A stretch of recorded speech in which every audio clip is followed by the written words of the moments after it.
नमस्कार। मैं सुनील कुमार आपका स्वागत करता हूं आपके अपने चैनल क्या ऐसा होता है में।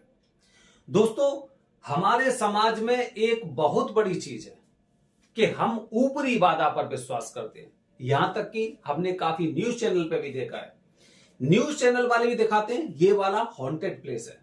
मतलब यहां पर कुछ ऐसी आत्माओं की या फिर मान सकते कुछ ऐसी हवा, कुछ ऐसी अलग तरह की शक्तियां देखी हैं कि हम उसे दरकिनार नहीं कर सकते।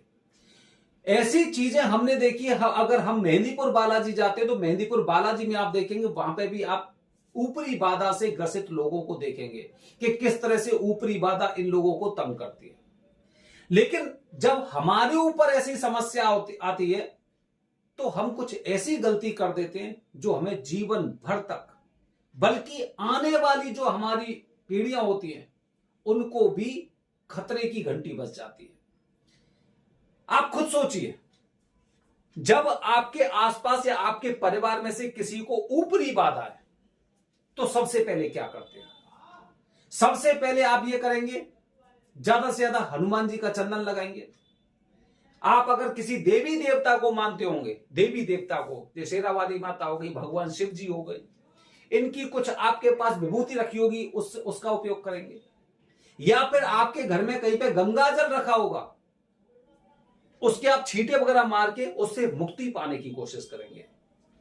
लेकिन बहुत समय तक आपको यही करते रहने के बावजूद भी जब कोई फायदा नहीं मिलता है तो फिर सबसे पहले आप ये देखेंगे कि कोई इसका निवारण करता है या नहीं करता है, कहां पर इसका निवारण होगा। दोस्तों, इसी खोज में हम आगे बढ़ते जाते हैं। कोई कहता है कि दीपावली को उसकी चौकी लगती है, कोई कहता है कि भाई होली पे चौकी लगती है, कोई कहता है उस वाले मंदिर में इसका झाड़ा डलवा लो, कोई कहता है कि उस वाले टोटके वाले पर चले जाओ जो टोना टोटका वगैरह करते हैं। जगह जगह जाते हैं लेकिन फायदा नहीं मिलता। ये मैं वो बात बता रहा हूं जो मैंने अपनी आंखों के सामने देखी है।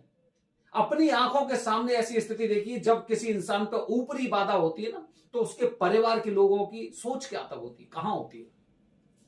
इस तरह से हम दर बदर चक्कर काटते रहते हैं लेकिन ना कहीं पे चीजों का समाधान नहीं मिलता है। फिर किसी से हमने सुना था कि उस वाले गांव में कोई एक तांत्रिक रहता है, वो यहां पे इसे सही कर देंगे। उसे लेके आते हैं, जो घर के बच्चे होते हैं वो एकदम टकटकी लगा के देखते हैं भूत कैसा होगा, कहां होगा, कैसे निवारण होगा। इस तरह से अब चीजें चलती है। और काफी बार तो ऐसा होता है कि वो तांत्रिक घर पे आता है तो वो जो जिसको परेशानी थी वो इंसान ठीक हो जाता है। काफी बार ऐसी स्थिति होती है कि उसी समय झड़ा बड़ा दे दवा के घर में कोई ऐसा इंसान आता है, वो चीज भाग जाती है, वो रूह भाग जाती है। अब हमें अभी तक कहीं पे कोई समाधान नहीं मिला कि आखिरकार हमें करना क्या चाहिए ऐसी स्थिति में। ये ऐसी परिस्थिति होती है जहां पे एक आम आदमी दर बदर चक्कर काटता है लेकिन कोई मुक्ति नहीं मिलती। काफी बार तो ये चीजें उन लड़कियों के साथ होती जिनकी शादी नहीं हुई है। उनके घर वालों को किस तरह की समस्या होगी, क्या सोचते होंगे वो कि दूसरे घर पे जाके क्या होगा। इसी दरमियान जब यही प्रोसेस चलती रहती है तो हम कुछ गलती ऐसी कर देते हैं जो जीवन भर तक हमारी आने वाली नस्लों को ही खत्म कर देती, खराब कर देती है। क्या हुआ, आप बीती बता रहा हूं मैं आपको, आप बीते।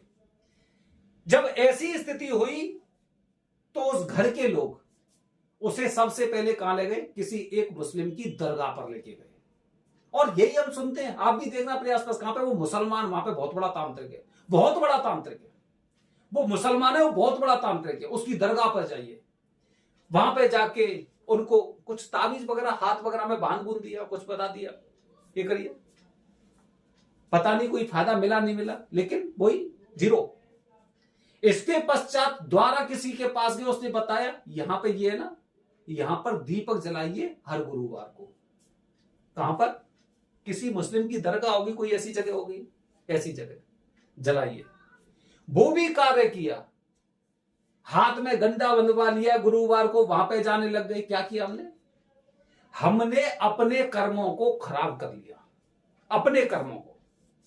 ये इतनी बड़ी गलती हमने कर दी, इतनी बड़ी गलती कर दी जिसका पछतावा कोई नहीं कर सकता, आप भी नहीं कर सकते।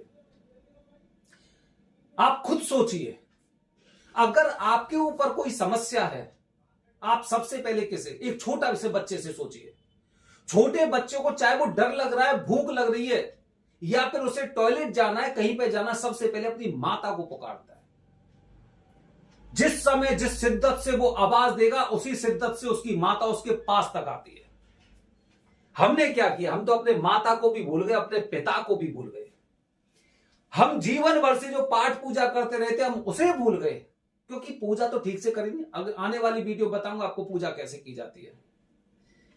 स्थिति यहां तक आ गई कि हम अपने धर्म से धीरे धीरे करके दूर होने लग गए, क्योंकि सारे तांत्रिक लोग तो उसी में रहते हैं, सारे तांत्रिक लोग तो उसी में रहते हैं। हमारे यहां तो भगवान केवल दीपक जलाने के लिए और किसी चीज के लिए नहीं है, ये हम सोचते हैं, क्योंकि हमने इतना ही देखा है। अंदर घुसे नहीं, अपने धर्म में अंदर नहीं घुसे, जहां पे भगवान शिव की शक्ति को सर्वोपरि बताया जाता है, इस सृष्टि की सर्वोपरि। अगर आप जीओडी की फुल फॉर्म करेंगे तो क्या होगा, जी से जनरेशन ऑफ यूनिवर्स, जो ब्रह्मा जी को उपाधि दी गई है। ओ से ऑपरेटर ऑफ यूनिवर्स, सृष्टि के पालन करता, ऑपरेटर है वो। और डी से डेस्ट्रॉय ऑफ यूनिवर्स, सृष्टि के विनाश करता। इतनी शक्ति भगवान शिव के अंदर है, और फिर भी हम कहां जा रहे हैं, दीपक जलाने। ये हमारे समाज की हकीकत है, और यही वजह है कि हमें अपने धर्म के बारे में कुछ भी जानकारी नहीं है। ये वो भूत होते हैं कि एक बार जब आप वहां पे चले जाते तो कोई भी शैतानी ताकत आपके खानदान का पीछा छोड़ ही नहीं सकती। फिर तो आपको वहां के चक्कर काटने ही हैं, लौट के आप अपने धर्म की तरफ नहीं आ सकते। दोस्तों, जब हम मेहंदीपुर बालाजी जाते हैं, वहां पे चीजें सही होती देखी हमने, लेकिन हमें क्या, तुरंत इलाज चाहिए, और अपने आसपास से। मैं तो बहुत से लोग देखे घर पे पूजा करा लेते हैं, काल सर्प दोष की, पितृ दोष की घर पे पूजा करा लेते हैं। ये अपना निवारण करने कहां जाएंगे, कितने बार जाएंगे? अगर इन्हें कोई बहुत दूर अगर एक हॉस्पिटल बता दिया जाए, वहां पे नहीं जाएंगे, जो वहीं से डिस्पेंसरी से दवाई ले लेंगे। लेकिन इलाज इन्हें प्रॉपर चाहिए, प्रॉपर ट्रीटमेंट चाहिए। ऐसी स्थिति जब हुई थी ना, उसके पश्चात जब सभी लोग एकदम उस रास्ते से हट गए, तब हमने प्रयास किया। किसके आशीर्वाद से? महाकाल के आशीर्वाद से। महाकाल के आशीर्वाद से कुछ ऐसा हुआ कि जो चीजें 16 साल में कोई इंसान ठीक नहीं कर पाया, 16 साल में ठीक नहीं कर पाया था, वो इंसान एक बार महाकाल के दर्शन करने से हमेशा हमेशा के लिए ठीक हो गए। आगे बताऊंगा लक्षण आने वाले वीडियो में, कि जब भी किसी पे ऊपरी बाधा आती है तो उसके लक्षण कैसे होते हैं, कैसा प्रतीत होता है, स्थितियां ये होती हैं। तो दोस्तों, हमारे धर्म में जब हमें विश्वास होता ना अपने भगवान पर, अपने देवता पर, अपने परमेश्वर पर, कोई रूहानी ताकत आपके शरीर को छू नहीं सकती। जब हम महाकाल उज्जैन गए, उज्जैन से हम कुछ भी एक विभूति लेके आए, विभूति, वो एक बार उसका ट्रीटमेंट किया, अब वो एकदम हमेशा के लिए थी। इसी तरह ये तो बहुत बाद की बात है, ये मान लो सबसे बाद की बात है। ये छोटी सी चीजों के लिए आप इधर उधर अपने धर्म को छोड़कर इधर उधर जाते ना, ये आप बहुत बड़ी गलती करते। दोस्तों, समस्या कैसी भी हो, झगड़ा कैसा भी हो, अपने परिवार में ही रहना चाहिए, दूर नहीं भागना चाहिए, मुक्ति नहीं मिलेगी। आने वाली वीडियो में दोस्तों आपको बताऊंगा कि भूत आने से पहले कैसी हरकत होती है शरीर में। हर हर महादेव, हरि ओम।